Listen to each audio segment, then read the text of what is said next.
할렐루야, 매일 말씀과 함께하는 삶, 매말씀의 시간입니다. 오늘은 열왕기상 3장 23절에서 25절 말씀을 우리 함께 묵상하겠습니다.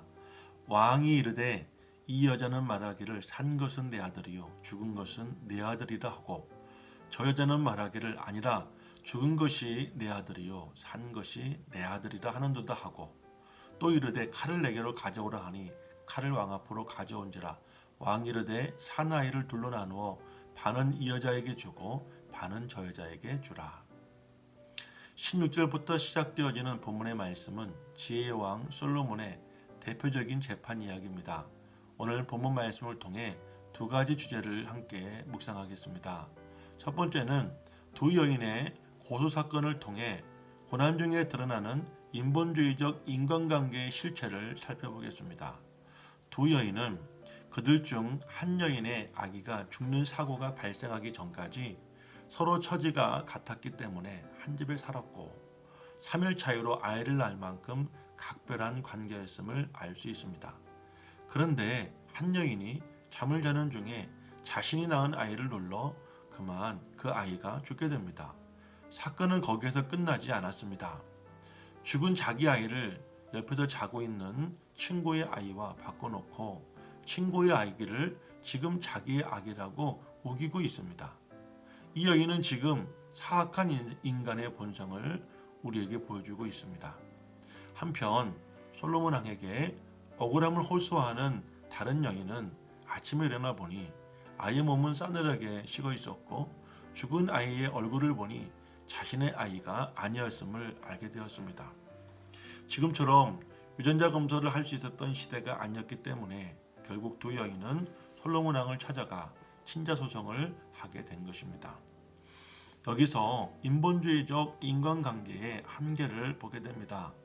자신의 아이를 죽여놓고 언제 그렇게 각별한 사이였냐는 듯이 친구의 아이와 바꿔 자기의 아이라고 우기는 여인처럼 남이야 어떻게 되든 자기만 좋으면 뭐든지 되는 세상, 사람이 죽어가는데도 아니면 말고식의 무책임한 말과 글들은 인터넷 여기저기에 도배되어지고 도대체 누구의 말이 진짜이고 가짜인지 말들은 많은데 거짓을 진짜로 믿게 되어지는 세상, 여기에 크고 작은 소송은 끝도 없습니다.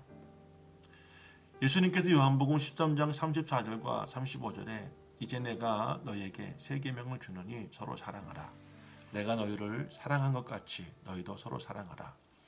너희가 서로 사랑하면 이로써 모든 사람이 너희가 내 제자일 줄 알게 될 것이다 라고 말씀하셨습니다. 사랑이 없으니 남이 되고 원수가 되어지는 것입니다. 결국 살아있는 아기의 친모는 칼로 자신의 아이를 둘러 나누어 서로 자기의 아기라고 우기는 두 여인에게 주라는 왕의 판결 앞에 주지 않게 됩니다. 그의 마음에 불이 붙는 것 같았다고 성경은 말합니다.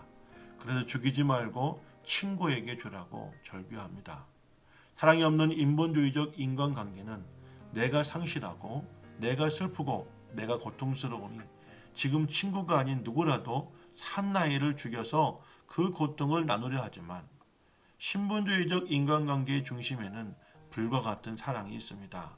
그래서 사랑은 허다한 죄도 덮습니다. 사랑은 복음의 핵심입니다. 예수님의 십자가도 사랑이었습니다. 그래서 우리가 서로 사랑하면 모든 사람들이 우리를 보고 예수님의 제자라고 말씀하셨습니다. 인본주의적 관계에는 반드시 문제가 있고 한계가 있습니다. 내가 너희를 사랑한 것 같이 너희도 서로 사랑하라는 예수님의 말씀을 오늘 함께 묵상해 보시기를 바랍니다. 두 번째로는 하나님이 솔로몬에게 주신 지혜가 나라 안에 큰 일이나 높은 사람들을 재판할 때 사용되어진 것이 아니라 놀랍게도 창녀에게 사용되어진 이유를 묵상하는 하루가 되었으면 좋겠습니다. 본문의 두 여인들은 모두가 창녀였습니다. 당시나 지금이나 이들은 자신의 몸을 팔아 먹고 사는 천한 계층의 사람들이었고 또한 이들은 한 집에서 함께 살 정도로 가난한 사람들이었습니다. 솔로몬이란 왕과 그리고 가난하고 천한 신분의 창녀는 하늘과 땅의 차이입니다. 솔로몬이 재판한 사건들이 수없이 많았을 텐데 왜 성경은 이 여인들의 사건을 하나님으로부터 지혜를 받은 직후 대표적인 재판으로 소개했을까요? 여기에는 우리가 반드시 알아야 될 메시지가 있습니다. 어제도 말씀드렸지만 지혜는 하나님의 마음입니다. 또한 하나님의 계획입니다.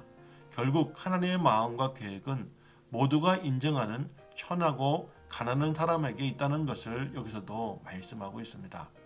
그래서 하나님이 솔로몬에게 주신 지혜를 통해서 가난하고 천한 여인의 억울함을 풀어주신 것입니다. 예수님은 세리와 죄인들과 함께 시사를 하셨습니다.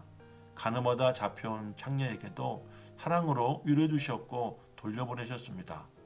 그리고 어부들과 세리와 과격단체에서 앞장졌던 사람들을 그의 제자로 삼으셨습니다. 그리고 나는 의인을 부르러 온 것이 아니요 죄인을 부르러 왔다고 말씀하셨고, 또 건강한 자에게는 의원이 쓸데없고 병든 자에게라야 쓸데있느니라고 말씀해 주셨습니다. 어쩌면 오늘 본문의 솔로몬의 재판을 통해 볼 때 하나님의 눈은, 하나님의 마음은 지금 건강하고 부유하고 고귀한 사람들이 아닌 저와 여러분 같은 연약하고 부족하고 가난한 사람들이 아닐까요? 하나님의 지혜는 이런 사람들을 위해서 사용되어야 합니다. 그래서 공부해서 남주어야 합니다. 여러분 자녀에게 공부해서 남주어야 한다고 가르쳐 주시기를 바랍니다. 본문 28절에서 솔로몬의 판결을 본 사람들은 그를 두려워했다고 말했습니다. 자기에게 주신 지혜를 남에게, 억울한 사람에게, 가난하고 연약한 사람에게 사용하면 남들이 볼 때 두려운 사람이 되는 것입니다.